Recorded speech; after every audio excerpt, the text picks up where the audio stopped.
Hola, ¿qué tal? Mi nombre es Carla Gisela Macías Vélez, estudiante de la Universidad San Gregorio Puerto Viejo del séptimo nivel Predio B. De acuerdo a lo designado por el componente académico procedimiento constitucional, procederé a hablar sobre las medidas cautelares constitucionales. Para iniciar, pues quiero mencionar que las garantías constitucionales pues, son aquellos recursos que garantizan el respeto de los derechos consagrados en la Constitución. Dicho esto, es menester indicar que se clasifican en garantías normativas, en garantías jurisdiccionales y de políticas públicas. Quien está a cargo de proteger y tutelar el efectivo goce de los derechos es el Estado. En otras palabras, es el garante que debe a través de mecanismos dotar a las personas de instrumentos jurídicos como las antedichas garantías jurisdiccionales, las cuales permiten y posibilitan el ejercicio del derecho de acción para lograr la tutela judicial efectiva y directa de los mencionados pues, derechos constitucionales. Dicho esto, como garantía jurisdiccional, encontramos a las medidas cautelares, que son acciones constitucionales que tienen como principal propósito evitar la vulneración de derechos reconocidos en rango constitucional.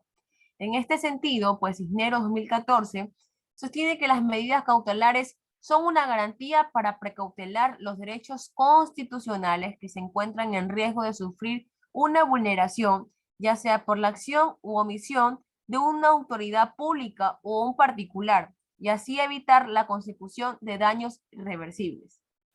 Es así pues que nos adentramos en el ordenamiento jurídico ecuatoriano y es evidente que a partir de la Constitución de 2008 se fortaleció las mencionadas garantías y sin lugar a dudas pues la justicia constitucional establece como una de ellas las medidas cautelares y determina pues que se podrán ordenar dichas medidas de forma conjunta o independiente de las acciones constitucionales de protección de derechos con el objetivo de evitar o hacer cesar la violación o amenaza de una violación de los antedichos derechos.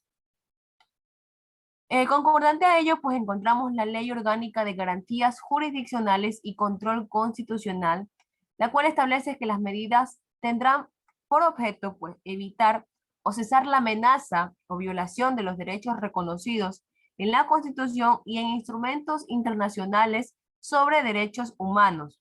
Las medidas cautelares deberán ser adecuadas a la violación que se pretende evitar o detener, tales como la comunicación inmediata con la autoridad o persona que podrá prevenir o detener la violación, la suspensión provisional del acto, la orden de vigilancia policial, la visita al lugar de los hechos, y en ningún caso se podrá ordenar medidas privativas de libertad. En pocas palabras, para que se configuren como tal, pues debe existir la inminente amenaza de violación pues de un derecho constitucional o de varios derechos constitucionales. Asimismo, pues que el daño que se cause sea grave.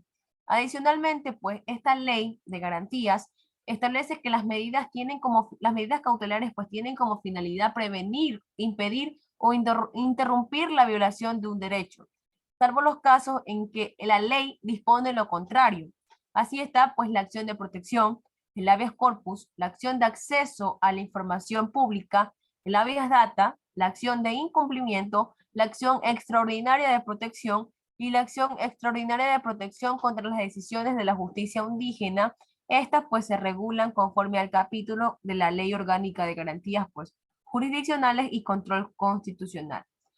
Ahora bien, pues para entender la finalidad de estas medidas cautelares hay que tomar en cuenta el antes, el durante y el después de la violación del derecho.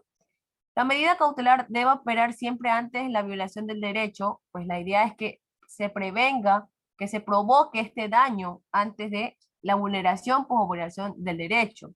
También pues se pueden solicitar medidas cautelares durante la violación o vulneración del derecho. La idea pues en este imaginario es frenar y detener la violación del mismo. De aquí, al haberse producido la violación de un derecho, se puede presentar la medida cautelar más la acción constitucional correspondiente. Ahora, después de la violación del derecho no caben las medidas cautelares. Solo sería procedente la acción correspondiente, verigracia, la acción de protección. En este sentido, pues también la Corte Constitucional determina que las medidas cautelares pueden ser activadas cuando ocurren tanto amenazas como vulneraciones, o violaciones pues de derechos constitucionales. Sin embargo, los efectos en uno u otro caso son distintos. En el primer supuesto mencionado, pues, es decir, que en el caso que concurran las amenazas, el objeto es prevenir una posible vulneración de los derechos, evitando pues así que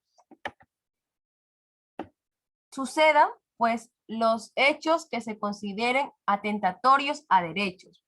En tanto pues que ahora en el segundo supuesto, es decir, en el caso pues cuando ya se dan las vulneraciones o violaciones de derechos constitucionales, el objetivo pues es cesar dicha transgresión. En este sentido, pues podemos decir que las medidas constitucionales tienen como características el ser provisionales, instrumentales, urgentes, necesarias e inmediatas.